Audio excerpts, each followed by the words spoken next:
Nous sommes de retour. Il est le maître à penser de cette émission. Le lundi et le jeudi, l'aiguille frappe le rouge constamment. Bien content de l'accueillir en ce lundi frisquet. Maître Frédéric Bérard. Et où le réchauffement de la planète? Je vois le vert à matin, donc. Ah oui, OK. Là, on rit, mais ça a déjà été ce que nous a dit Éric Duhem. Je sais. Chez moins 40, là, chez moi avec votre réchauffement climatique. Et là, ça va être premier ministre.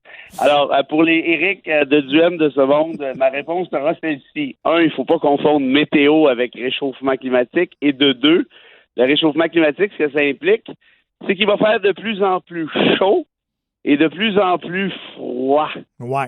Oui. Puis d'ailleurs, cette semaine, on aura ça. Là, tu vois, il fait moins 20 dans l'Outaouais, là, puis dans 3 jours, il va faire plus 1. Puis il y a 2 semaines, il n'y avait même pas de glace sur le cric en avant de chez nous, là. Voilà. Écoute, j'ai une amie qui est au Mexique en ce moment et qui est une habituée du Mexique, là. Elle habite là une bonne partie de l'année depuis plusieurs années. Elle reconsidère l'idée même de retourner au Mexique l'année prochaine, si j'ai bien saisi, parce que c'est rendu trop chaud. Elle dit, si je veux prendre une marche, il faut que je la prenne avant 7 heures le matin ou en soirée. Imagine, hein? Hey. Mais il y en a qui vont dire, ben, la chaleur amène-en, mais regarde tout ce qui s'est passé, notamment en Europe l'été dernier. En France, il y a une région française là, qui est très, très, très forte pour la production de vin, qui a passé au feu. Hein. Puis on a eu ça aussi au Canada l'année d'avant, tu te rappelles, en Colombie-Britannique, oui. Il y a un petit village qui a passé, ou à peu près. Les gens ne pouvaient même pas... Les gens ont été obligés de vivre dans les corridors, dans leurs corridors, sans fenêtre, pendant quelques temps, parce que les fenêtres étaient rendues trop chaudes. En Espagne, il y a des routes asphaltées qui ont fondu. Au Royaume-Uni, qui est quand même pas le climat le plus chaud, apparemment qu'il y a eu des... Comment tu appelles ça? Des trucs de... Les lumières là, dans la rue, là, les lampadaires. Il y en a qui ont fondu en plastique, là, en gros plastique solide. Là, il y a des trucs qui ont fondu. Là, c'est parce que ça commence à être de moins en moins comique. Tout ça, je ne sais pas si ça a déjà été comique, mais là, moi, je trouve que ça l'est de moins en moins. Et on continue de faire un peu les innocents. Tu sais, c'est pas grave, on n'a pas besoin de parler de ça. La semaine dernière, tu te rappelles, quand on discutait de Sophie Brochu et de Fitz Bougon, ben, l'idée, c'était quoi? Brochu, elle dit, mais ça prend du développement durable, puis Hydro-Québec, c'est une machine qui pourrait faire du développement durable.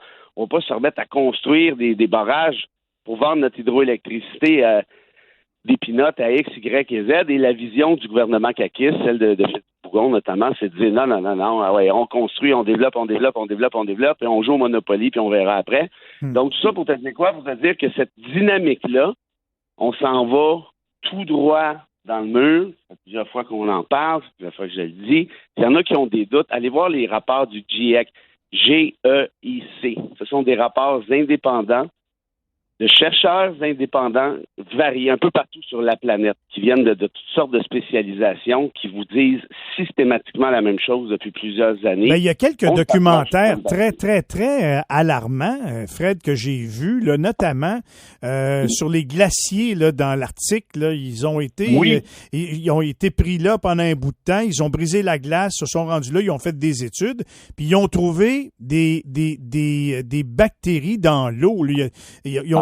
Écoute, ce qu'on n'avait jamais trouvé auparavant, donc c'est une preuve que l'eau se réchauffe, la planète se réchauffe. C'est quelque chose qu'on ne voyait pas auparavant. Il y a plein de choses, de conclusions qu'ils ont fait pour justement démontrer que là, c'est pas minuit moins 5, c'est minuit passé, là.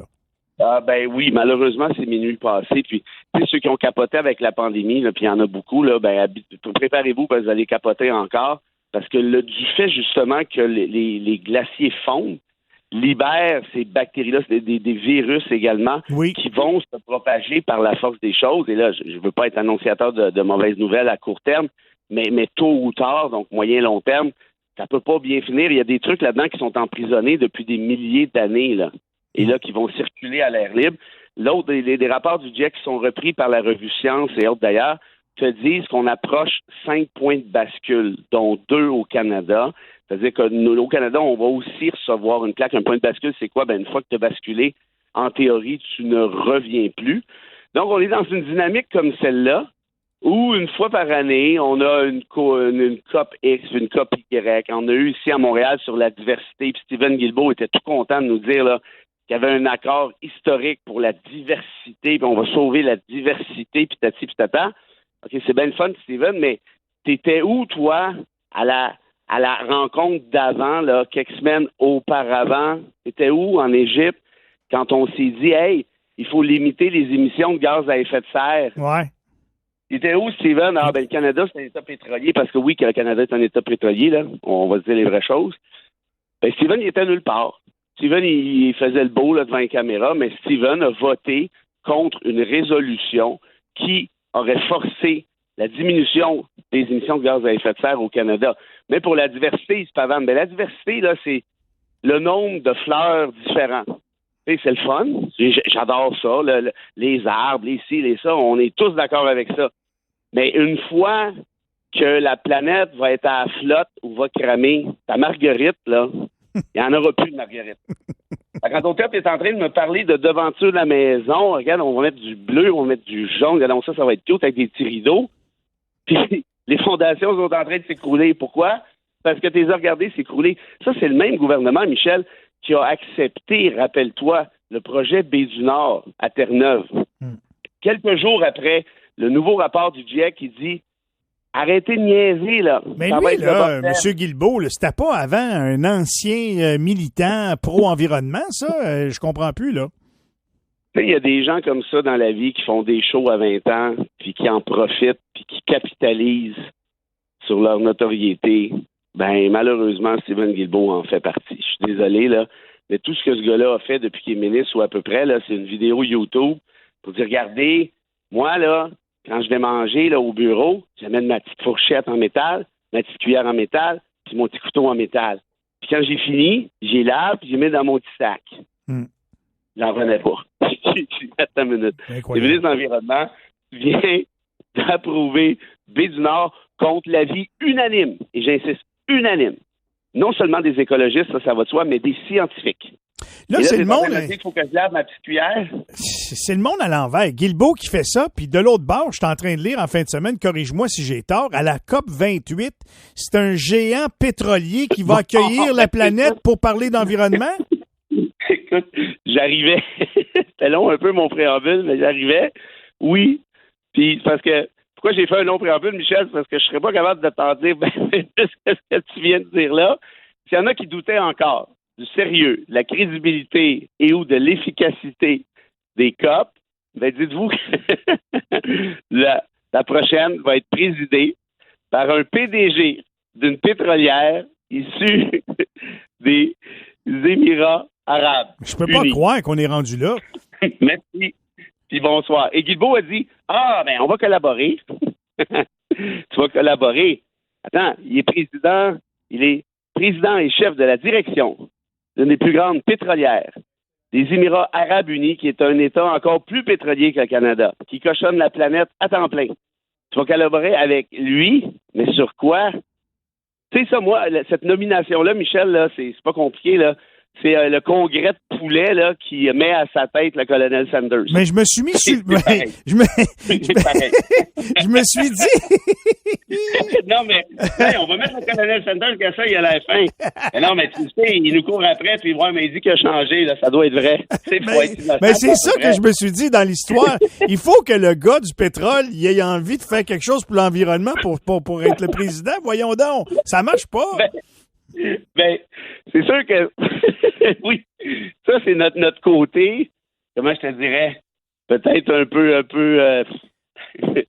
idéaliste à quelque part. Voyons, il y a des limites à l'ironie, là. Non, mais attends une minute, là. Fred, attends un peu, je suis très sérieux, là.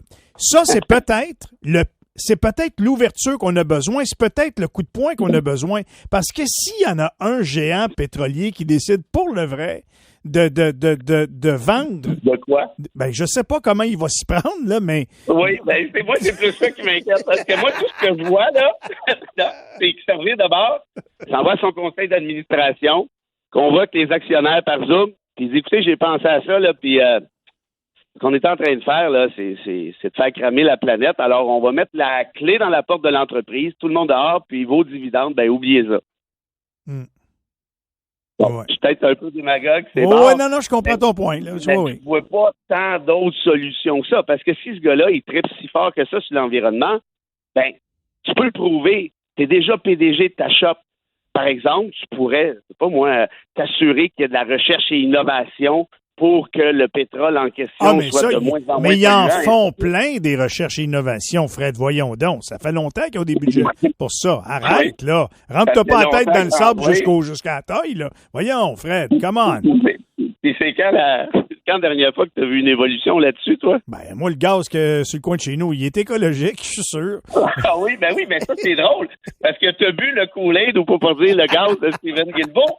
Parce que lui, il disait la même affaire avec Bédunard. Il disait, arrêtez donc, notre pétrole au Canada, il va être propre. Il est propre. J'en revenais pas. Je disais, attends une minute, ça se peut pas. Fait que là, j'ai parlé à une couple de chums scientifiques, j'ai lu un peu. J'ai dit, le pétrole, là, il y a 90%, l'aspect le plus polluant, là, du pétrole, c'est sa consommation, quand tu le mets dans ton char puis quand tu le brûles. Oui. Ça, c'est 90%, c'est pareil partout sur la planète. Il y a un 10% peut-être sur l'extraction qui peut avoir une incidence quelconque. Donc, peut-être au Canada, on a un 10% de peut-être un peu plus propre qu'ailleurs. Et s'il est si propre que ça, ton pétrole, Steven, ben, goûte-en un peu avec ta petite cuillère en métal, là, puis on verra qu'est-ce qu'il y en a après. Hey Fred, merci beaucoup de m'avoir fait rire encore ce matin. C'est toujours très intéressant. As-tu une belle citation pour nous quitter sur ces belles paroles-là? Ben, avec plaisir. Et c'est une citation d'une fille qui s'appelle Natacha Martin, qui, écoute bien ça, je te fais ça vite, est allée en Sibérie. C'est une anthropologue, une jeune anthropologue. Elle faisait des recherches là-bas. Puis elle s'est fait ramasser par un ours. T'imagines la grosseur des ours en Sibérie, là, c'est pas tout à fait nos petits ours noirs. Aïe aïe. L'ours, il l'a traîné par la face, par le cou, sa face, dans sa grotte. Elle était semi-consciente. Elle a fini par se réveiller un peu perdue. Elle dit, qu'est-ce que je fais ici où je suis? Attends une minute, l'ours, qu'est-ce que je fais là? Puis elle se rappelle qu'elle avait l'espèce de pioche attachée à son sac qui était encore dans son dos. Elle a pris sa pioche. Elle a soigné un coup sur la tête de l'ours qui était un peu sonné, puis elle en a profité pour se sauver. Puis elle a écrit un super livre en rapport à ça, plus un deuxième qui vient de sortir. C'est la revue Philosophie qui parle de ça. J'ai pas encore lu le livre, mais ça a l'air vraiment exceptionnel. Je vais aller les deux livres en fait en question, je vais aller me les chercher. Et cet anthropologue-là te dit, donc Natacha Martin, te dit ceci. Le monde ne s'effondre pas. C'est la maîtrise que nous avons sur lui qui a toujours été illusoire. Wow! Après ce qu'elle a vécu, m'a dit, ça porte son poids. Pas tout grand. Fred, comme toujours, je m'incline devant toi. Merci beaucoup, mon vieux. Et on se retrouve jeudi. Avec plaisir, même pas besoin de t'incliner, je vais être là pareil. OK, bye-bye, Fred.